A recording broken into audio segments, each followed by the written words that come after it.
ప్రియమైన దైవ జనాంగమా, ప్రభువైన యేసు క్రీస్తు నామములో మీ అందరికీ శుభములు వందనములు కలుగునుగాక. దేవుడు ఒక అద్భుతమైన వాగ్దానాన్ని మన పితరులకు ఇచ్చాడు. పాలు తేనెలు ప్రవహించే దేశాన్ని మన పితరులకు ఇచ్చాడు ప్రియులారా.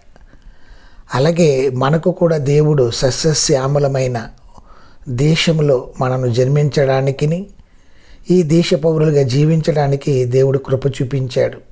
ఎన్నో నదులు, ఎన్నో పర్వతాలు, ఎన్నో సారవంతమైన భూములు, తన పిల్లల ఆకలి తీర్చడానికి అన్ని రకాల పంటలు, కూర మొక్కలు, కాయగూరలు, అదేవిధంగా పండ్లు చెట్లను దేవుడు మన కొరకు మొలిపించాడు ప్రియులరా. మనకు కావలసిన సకల వనరులను దేవుడు మన దేశంలో మనకిచ్చాడు.